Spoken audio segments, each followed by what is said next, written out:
Hi, and welcome to The Curling Show, the podcast that brings you interviews with the sport's top athletes and the people who shape the game. Still brought to you by Fit to Curl, a sport-specific guide to training for the world's greatest game by Olympic gold medalist, Team Martin third, and blogger at curling.ca, John Morris, with a bit of assistance from me, Dean Gemmell.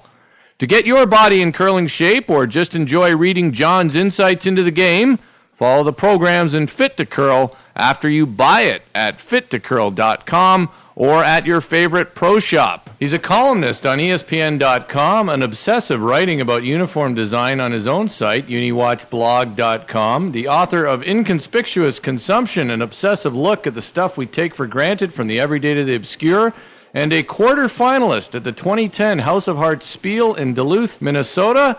Paul Lukas, welcome to The Curling Show. Well, you know more about me than I know myself, I think, Dean. Well, yeah, you can do a little research these days, though. I'm not sure if this counts as progress for curling or not, but you're also the first Brooklyn-based guest on the Curling Show, so you can add that to any list of honors you've achieved of late. Well, that's certainly progress for Brooklyn. First, let's try to explain what the heck you're doing here. Perhaps the most reasonable explanation is that you're a guy who is really, really into analyzing what athletes wear when they compete. And well, I decided that this would be, I think I decided Monday, that this would be Equipment and Apparel Week here at the Curling Show. So I want to get your thoughts on curling apparel, but before we do that, for people who don't know it, what does a reader find at uniwatchblog.com? At Uniwatch, we try to look at all aspects of what I call athletics aesthetics. So that can be everything from what players wear, to the equipment they use, also the field or court or other surface on which they play. Anything you see, any design-related aspect of what you see when you watch a sporting event. And while we do, look at the field and even stadium design and things like that, most of that focuses on uniform. The amazing thing is your site, you put it out almost daily between you and your cohort Phil there. Yeah, not almost, truly daily. Yeah, truly daily. I mean, I don't think you've ever missed a day. The first time I encountered it actually was when you cover everything too, which is remarkable. The first time I encountered it is when you covered Team Kevin Cooey's retro curling duds from a couple seasons ago. Oh, that was such a great story because, every sport nowadays does throwbacks.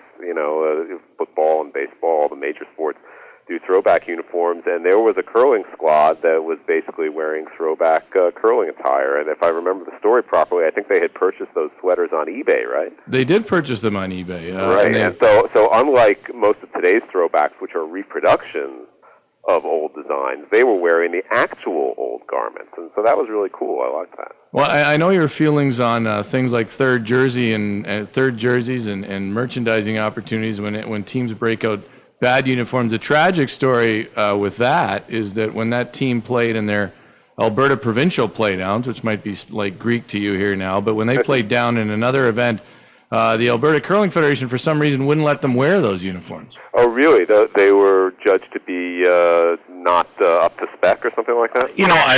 We never really heard why, but they didn't wear them. They actually took the embroidery and put them back on their other uniforms, and have gone back to those. But yeah, if I remember correctly, you liked everything except the white performance tees underneath.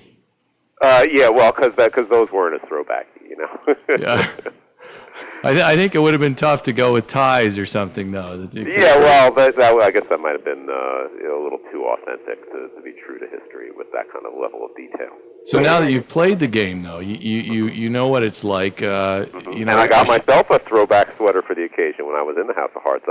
I was wearing an old curling sweater that I had found on eBay. Yeah, you did. I did see that, and if I think there's a picture of you wearing it on uniwatchblog.com, right? That was that story that I wrote about my experience at House of Hearts ran on ESPN.com, and so yeah, that's where that photo appeared. Now, last season, the way that all came about, I guess U.S. curler Tyler George played with Pete Fenson last year, was a national champion, a good skip this year, a good skip in the past, skipping again this year. He talked into trying the sport at the House of Hearts.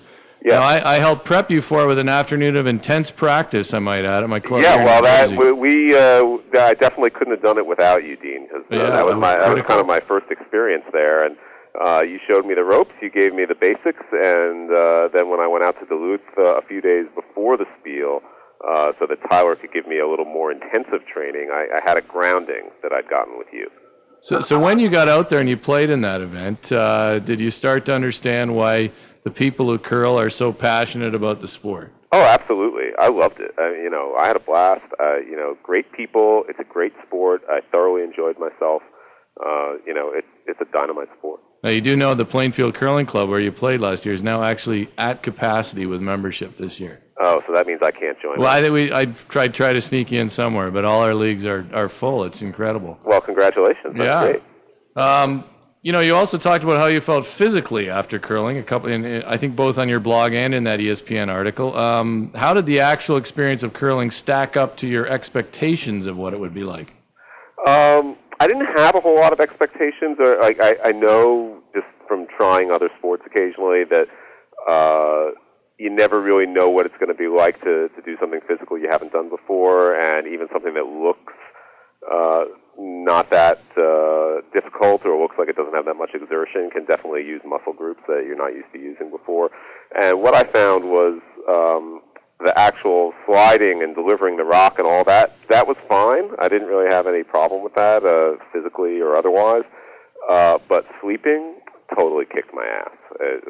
That was work. That was serious work. I felt it the next day. I felt it for a number of days.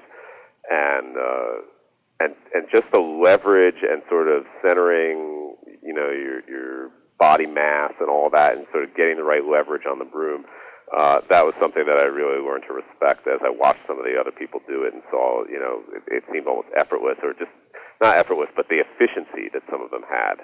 That was something I was really striving to achieve, and I don't know that I ever did.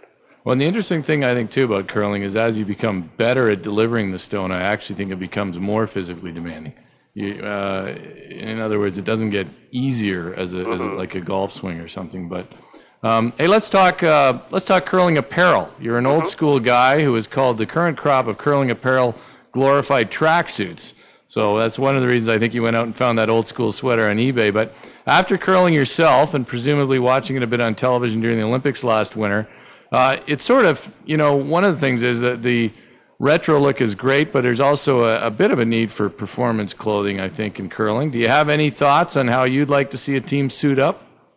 What I wore out there at House of Hearts, I did have the sweater, but I also had some track pants, basically, some like stretchy black track trousers, and they were fine for me. But the message I was kind of getting as I talked to some of the other curlers and as I watched it, during the Olympics and all that, was because some people don't take curling as seriously, in the larger sporting world. And curling is really trying to achieve this level of respect and being taken seriously. And my sense of it was that a lot of what people want to wear is sort of flashier. They want the stuff that looks like, some sort of Nike or Reebok apparel with, flashy stripes here or there, and something that doesn't necessarily say curling, but says, I am a serious athlete. And it struck me that there's sort of a visual identity crisis there in terms of what do we want curling to look like, or what do we want curling attire to look like, and that there wasn't I didn't get a strong sense of what people want that to be, except that they wanted to say, I'm a serious athlete, please take me seriously. I'm not surprised. I think you've nailed it there. We don't really have an identity for curling clothing yet. It's still a little bit in search of it. It was interesting when you wrote about Team Cooey and their retro look. You also contrasted it with Team Glenn Howard and their white belts. And at the time, what you didn't realize is at the time that was like the hottest look for every junior curling team out there. I'm probably not up on all the trends. That's true. But let me ask you, what was the feeling when the Norwegians were wearing those crazy pants? Well, now I know that got a lot of attention for curling, which is good. But is that the kind of thing that can sort of marginalize a sport and lead people to not take it so seriously because it just looks like a joke?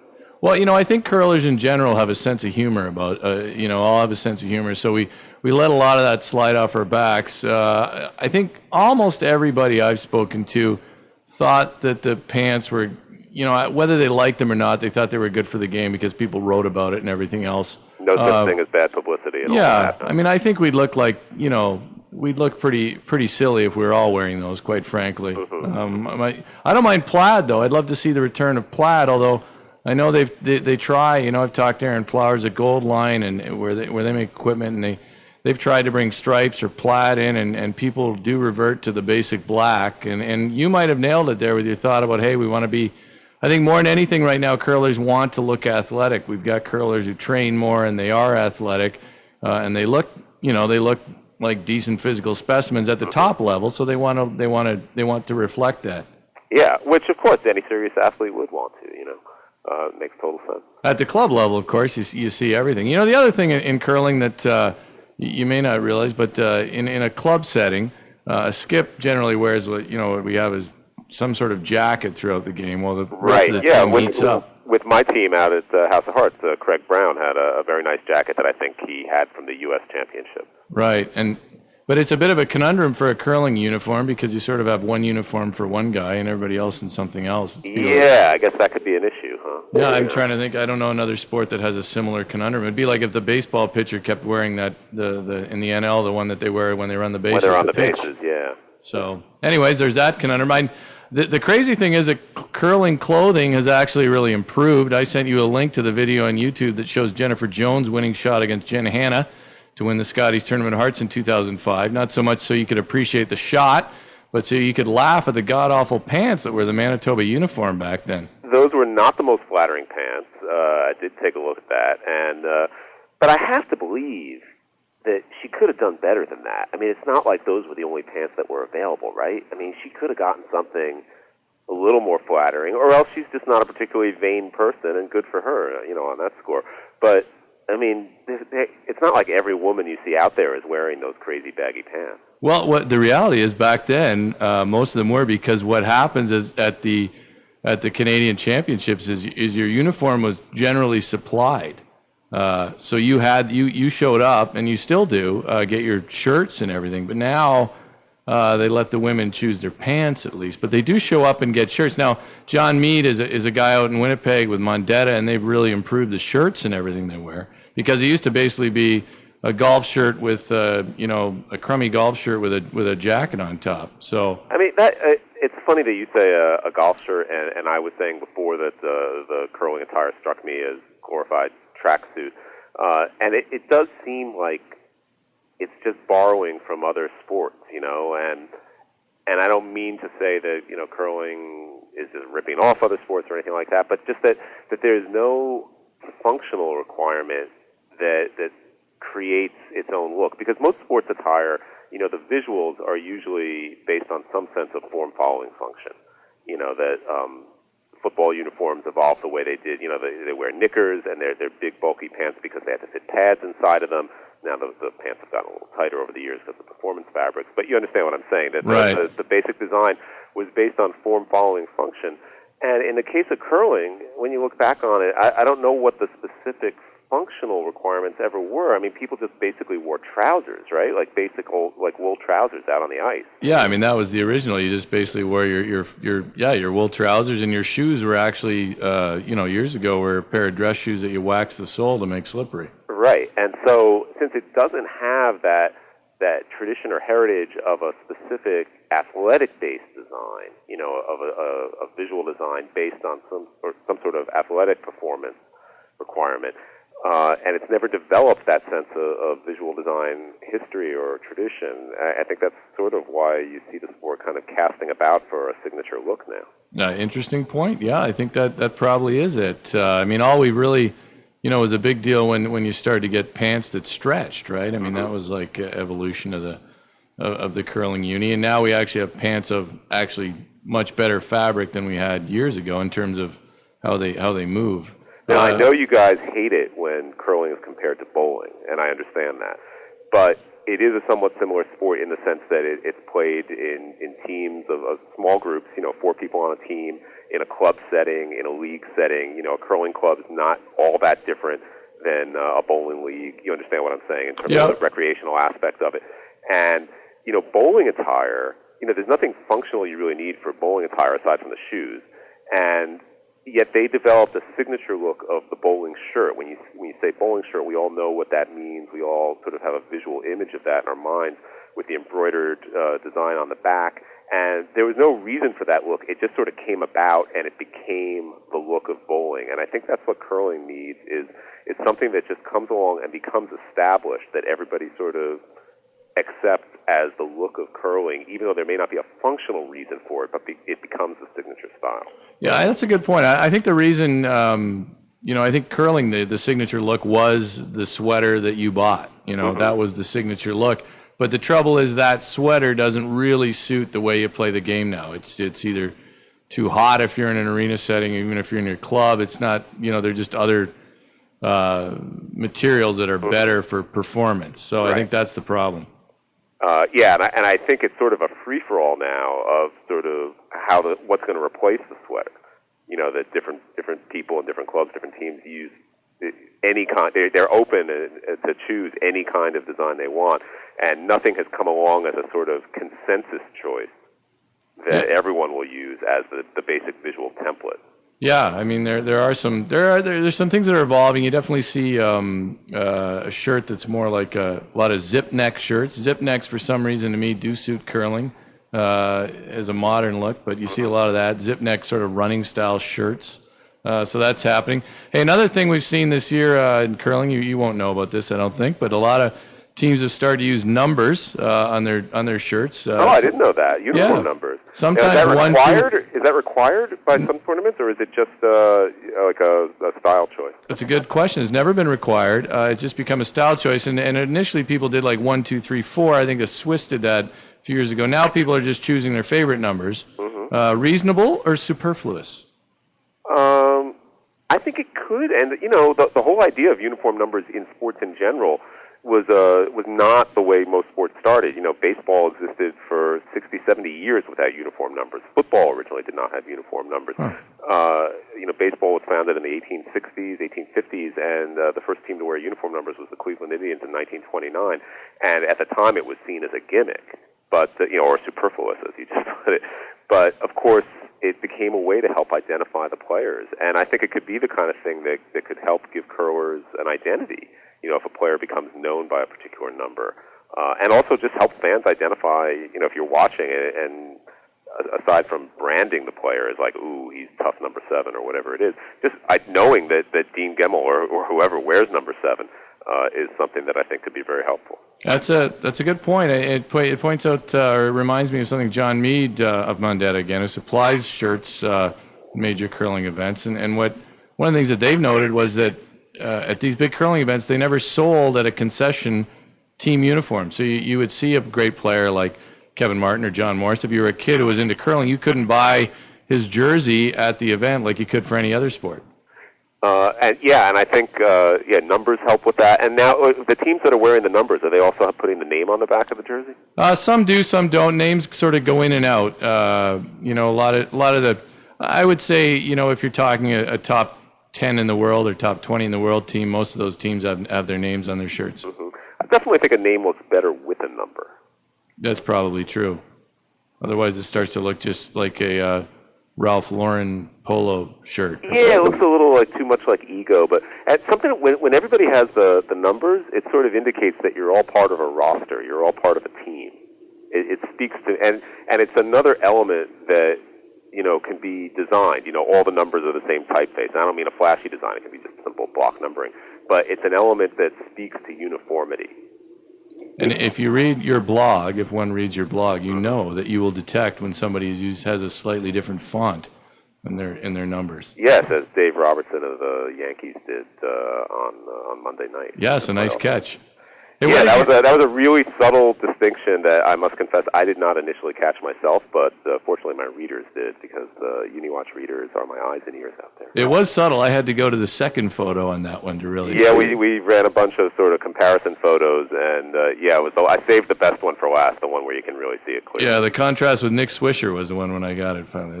And I used to work in advertising and know something about typefaces, but that was indeed subtle. Hey, what did you think of curling equipment? I can't. Did you have shoes when at our club? You used a step-on slider. I used that when I used the slider when I was out at House of Hearts. Did you step-on slider the whole way? They're genius for new curlers, actually. I wasn't quite ready to commit to special shoes. Now, if I were to play again, if I was, go into another spiel, or if I was to join the Plainfield Curling Club, I'd probably get myself my own shoes. One thing that I definitely want to make an adjustment on, you may remember I used the PVC slider. The stabilizer you used. Yeah, the stabilizer. Yes. Yeah, which I found very comfortable, and it definitely, it's what felt right to me, rather than using the broom. Right. When I slid.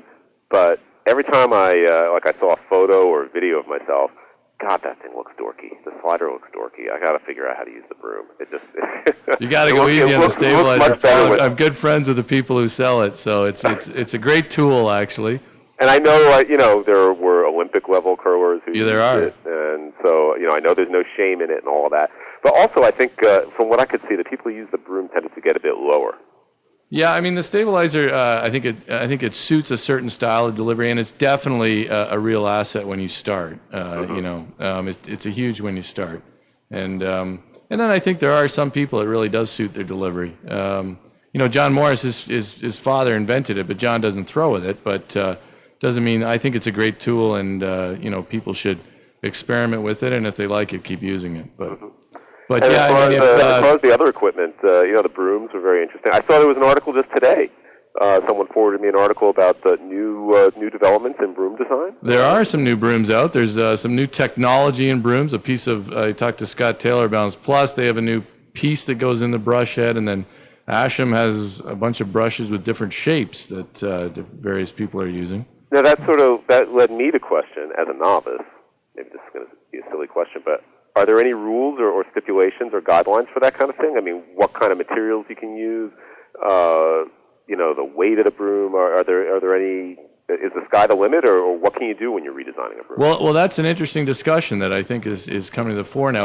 We've never had a situation like, say, the USGA does, where they're approving equipment. So we may have to start to consider that, and that might be something for the World Curling Federation or someone to decide there are some rules about what you can do. You can't use certain, you can't line yourself up with a laser pointer and things like that, So, but I mean, like the surface of the broom, obviously it's supposed to have an impact on the ice, it's supposed to melt the ice and all that, and certain materials would be more efficient at that than others, and so is there any restriction on that kind of thing? There aren't actually clear-cut restrictions on what you can or can't have. It's really been based on what actually works, and anything else, a vacuum cleaner didn't seem like a good idea, But who knows going forward? Now the game has more attention, and there's some Olympic money around. Who knows what people will develop, and we may have to start to inspect equipment or see what can be considered legitimate. So, yeah, now that curling has its own podcast. Its own podcast. Yeah, the leading, dominant podcast, I might add, the only and clearly leading. Hey, Tyler George's team is actually wearing gray pants this year instead of the usual black. Did you help out with that? That sounds fun. I think it's probably good to change that up a little bit, not always be wearing the black. I think gray can look really good, sharp kind of look out there. Yeah, having been in Duluth, where Tyler's from, Duluth's kind of a gray town, so maybe that makes sense. You think so? Is it Duluth? I'm shocked to hear that. Shocked to hear that you think Duluth is kind of a gray town. I also know you're a big collector, Paul, and patches and crests are a huge part of curling, but I have to warn you that the most revered and possibly coveted crest in all of curling is the Purple Heart. Is that true? Yeah. So what's the struggle with purple? I don't like purple. I have issues with purple. I think it's a fine color in nature, like for violets or eggplants or plums, things like that. But I think purple in design applications is almost always a bad idea. Have you ever seen a purple car? Would you drive a purple car? Would you live in a purple house? You probably wouldn't. It's a garish color. It's a tacky color. Well, I'll have to get you to investigate the Purple Heart a competitor gets for being in the Tim Hortons Brier. Now the Tim Hortons Brier used to be McDonald's Brier, Labatt Brier, the Canadian Men's Championship. So that's the crest. I do think you'll like it despite the purple. I want to see if you can get past the purple. I'm generally in favor of patches and in crests and that type of thing anyway. So those, in a limited dose, purple can be all right. For a trim color or for the basis of a patch. So I think that would probably be okay. Well, I'll have to find a link and send it to you.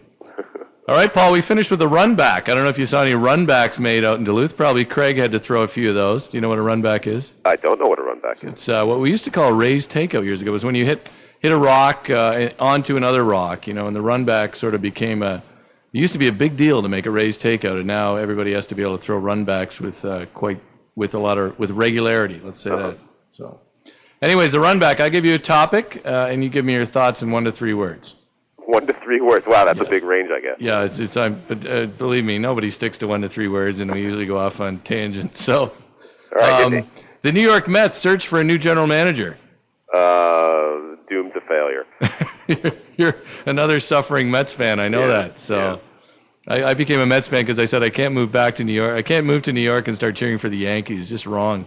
I was raised as a Yankees-hating Mets fan. So, it's sort of a thankless task. It is, but somebody's got to do it. It builds character. That's what I've told my daughter. The current trend towards exposed armpits on NFL jerseys. I'm actually writing a story for ESPN. You've seen me have a few things about that on my blog, but my next ESPN column is going to be all about that. And I would say 1 to 3 words.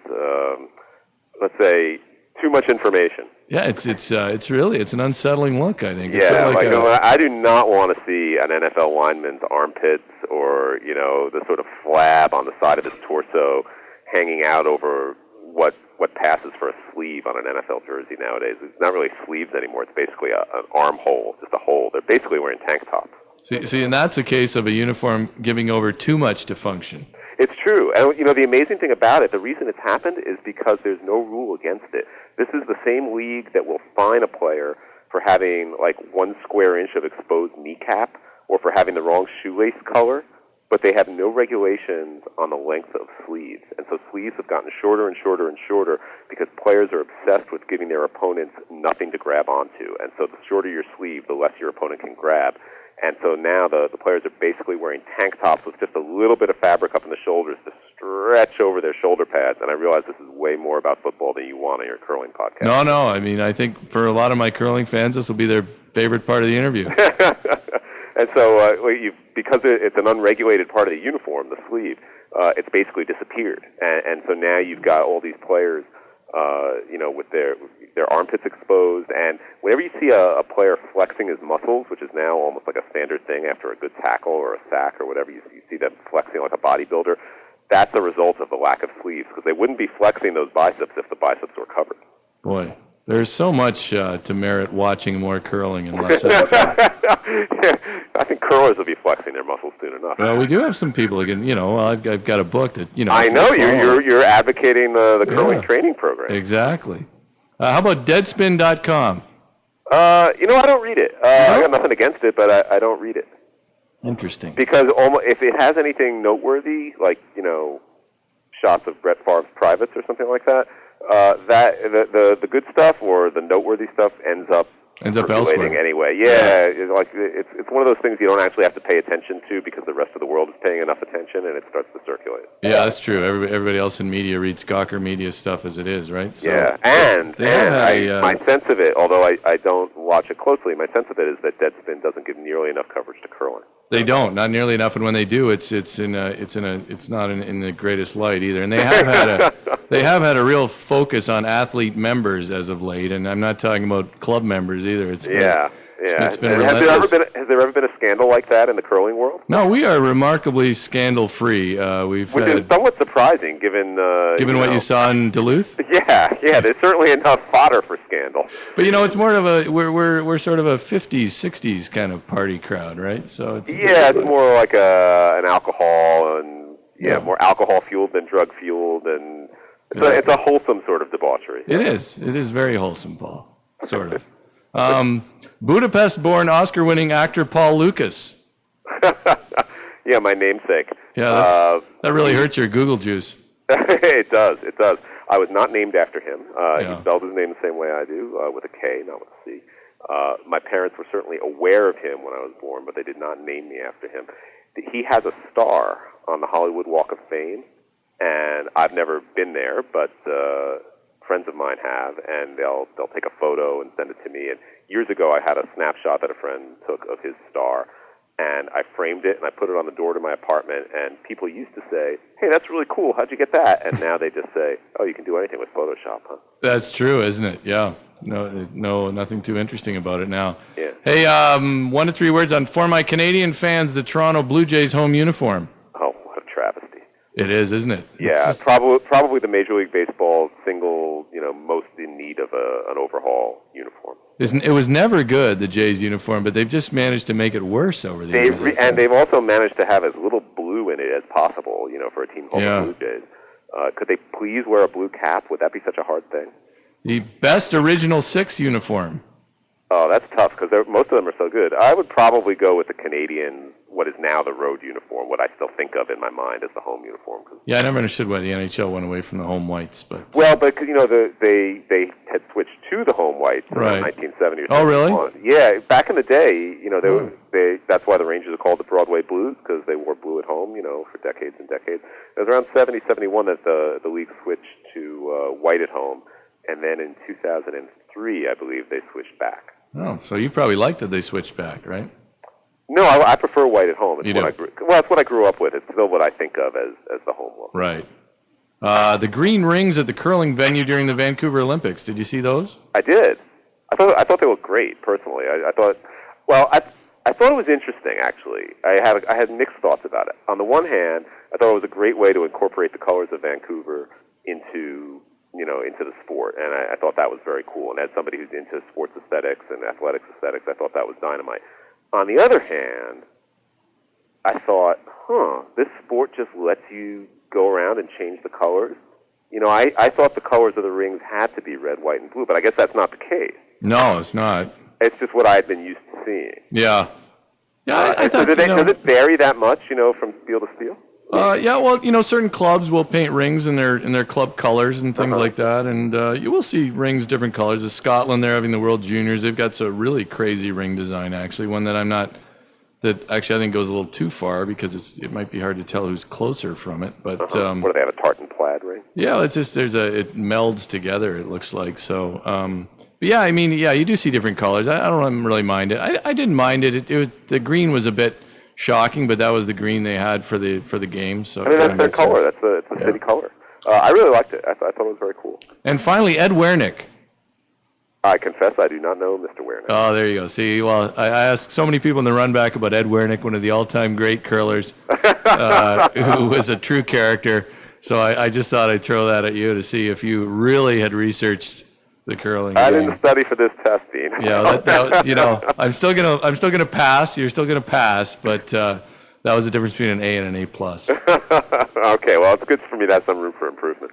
All right, Paul. Usually, I interview athletes on this show, and I give them a chance. Curlers are desperate for sponsors, so I always let them name their sponsors. But since I'm just going to let you tell people what your blog is and where they can find your writing. Sure. If anybody wants to read about sports uniforms and all aspects of sports design and athletics aesthetics, they should go to uniwatchblog.com. That's UNIWATCHBLOG, all one word, uniwatchblog.com. There's new content every morning.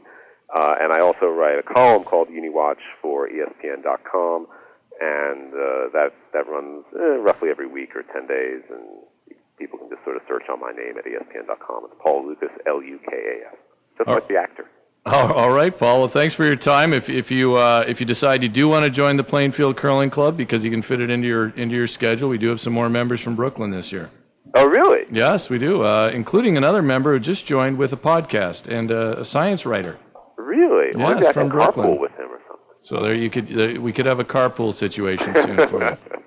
All right. Thanks for having me on, Dean. Thanks, Paul. That's Paul Lukas on The Curling Show during Equipment and Apparel Week here on this podcast. Whether you want to feel better on the ice or just enjoy a good read about the sport, pick up a copy of Fit to Curl by Olympic gold medalist and Team Martin third John Morris. Available at fittocurl.com and at Better Curling Pro Shops. Thanks for listening. Enjoy some pudding.